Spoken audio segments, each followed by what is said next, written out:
Welcome to Selections from the Dhammapada, chapters 9 through 13, part 2 of 2, on words of wisdom.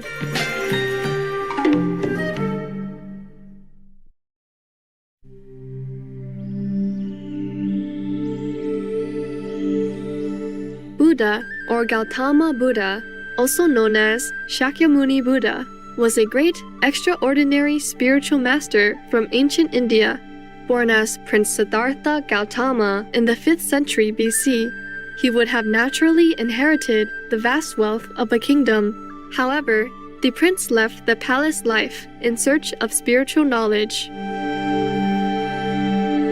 After years of contemplative seeking, the Buddha attained great enlightenment under the Bodhi tree. He then shared the merits of his practice by providing a method for other sentient beings to be freed from the cycle of death and rebirth. The rich treasury of Buddha's spiritual doctrine on universal truths is studied and revered to this day for its deep wisdom and compassion. Dhammapada means words of doctrine or way of truth in Pali. It is also known as Fa Ju Jing in Chinese, 2bu-법ku경 in Korean, or Kinh Pháp Cú in Vietnamese.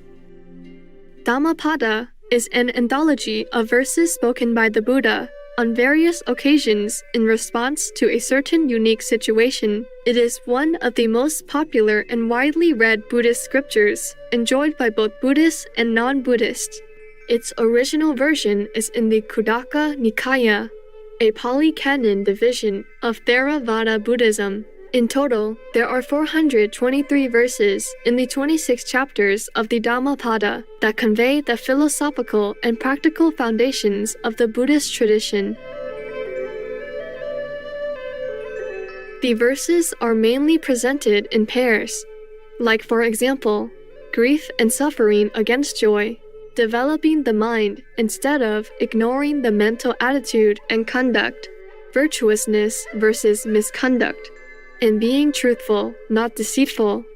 The whole purpose is to illustrate the desirable and non-desirable outcomes due to our actions, speech, and thoughts. The objective of the text is to guide one in leading a spiritual life by firstly attaining happiness in this life or in the future lives, and subsequently achieving spiritual liberation, freedom, and absolute peace.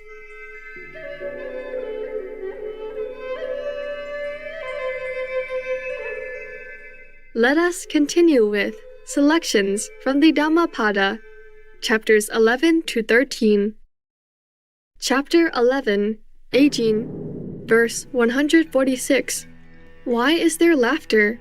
Why is there joy, although the world is always burning, shrouded in darkness? Why not seek the light? Verse 147. Look at this dressed-up body, a mass of sores, supported by bones, sickly, a subject of many thoughts of sensual desire. Indeed, that body is neither permanent nor enduring. Verse 148.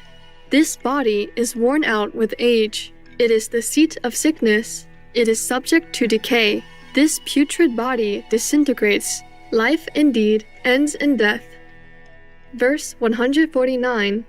Like gourds thrown away in autumn are these dove-gray bones. What pleasure is there in seeing them? Verse 150. This body is built up with bones, which are covered with flesh and blood. Within this dwell decay and death, pride and detraction. Verse 151. The much ornamented royal carriages do wear out. The body also grows old, but the dharma of the virtuous does not decay. Thus, indeed, say the virtuous among themselves. Verse 152. This man of little learning grows old. Only his flesh grows, but not his wisdom. Verse 153 through 154. I, who have been seeking the builder of this house, the body, failing to attain enlightenment, which would enable me to find him, have wandered through innumerable births in samsara. To be born again and again is, indeed, suffering. O house builder, you are seen. You shall build no house for me again. All your rafters are broken. Your roof tree is destroyed. My mind has reached the unconditioned nirvana. The end of craving has been attained.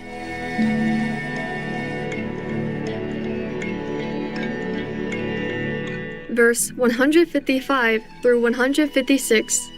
They who in youth have neither led the life of purity nor have acquired wealth waste away in dejection like decrepit herons on a drying pond.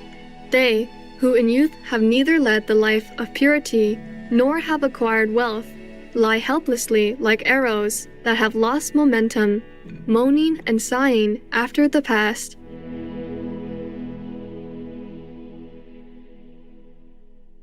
Chapter 12. Self. Verse 157. If one knows that one is dear to oneself, one should protect oneself well.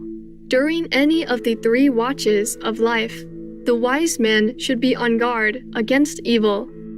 Verse 158. One should first establish oneself in what is proper, then only one should teach others. A wise man should not incur reproach. Verse 159. One should act as one teaches others. Only with oneself thoroughly tamed should one tame others.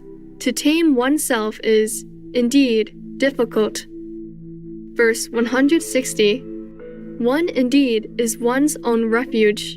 How can others be a refuge to one? With oneself thoroughly tamed, one can attain a refuge which is so difficult to attain.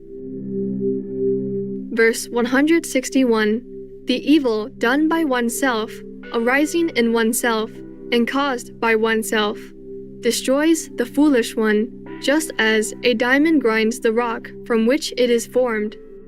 Verse 162.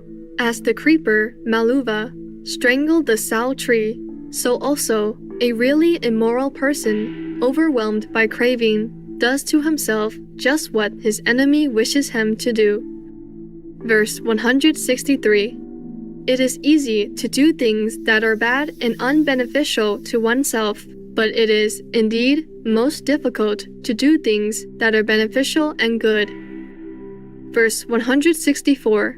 The foolish man who, on account of his wrong views, scorns the teaching of homage-worthy noble ones who live according to the Dharma, is like the bamboo which bears fruit for its own destruction. Verse 165. By oneself indeed is evil done, and by oneself is one defiled. By oneself is evil not done, and by oneself is one purified. Purity and impurity depend entirely on oneself. No one can purify another. Verse 166. For the sake of another's benefit, however great it may be, do not neglect one's own moral benefit. Clearly perceiving one's own benefit, one should make every effort to attain it.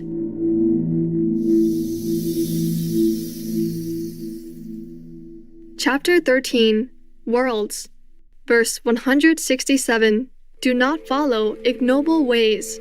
Do not live in negligence. Do not embrace wrong views. Do not be the one to prolong samsara, the cycle of birth, death, and rebirth. Verse 168 through 169. Do not neglect the duty of going on alms round. Observe proper practice in going on alms round. One who observes proper practice lives happily both in this world and in the next. Observe proper practice in going on alms round. Do not observe improper practice. One who observes proper practice lives happily both in this world and in the next. Verse 170. If a man looks at the world in the same way as one looks at a bubble or a mirage, the king of death will not find him. Verse 171. Come, look at this world, which is like an ornamented royal carriage. Fools flounder in this world of the khandhas, the clinging of form, sensations, perceptions, mental activity, and consciousness. but the wise are not attached to it. Verse 172. He who has been formerly unmindful, but is mindful later on, lights up the world with the light of Magga insight, as does the moon, freed from clouds. Verse 173. He who overwhelms with good the evil that he has done, lights up this world with the light of Magga insight, as does the moon, freed from clouds. Verse 174. Blind are the people of this world. Only a few in this world see clearly with insight. So, only a few get to the world of the Devas and Nirvana. Verse 175. Swans travel in the sky. Those with supernormal powers travel through space. The wise, having conquered Mara together with his army, go out of this world, realize Nirvana. Verse 176. For one who transgresses the truth, and is given to lying, and who is unconcerned with the life hereafter, there is no evil that he dare not do. Verse 177. Indeed, misers do not go to the abode of the Devas. Fools do not praise charity, but the wise rejoice in charity, and so gain happiness in the life hereafter. Verse 178. Far better than sovereignty over the earth, or far better than going to the abodes of the Devas, or far better than ruling supreme over the entire universe, is the attainment of Sotapaddy fruition.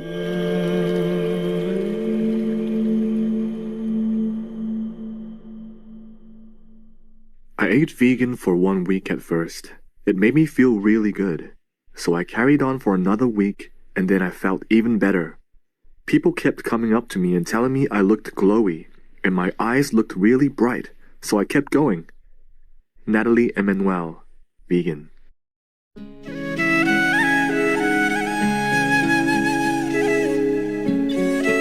Considerate viewers, it was a joy to have your company today for Words of Wisdom.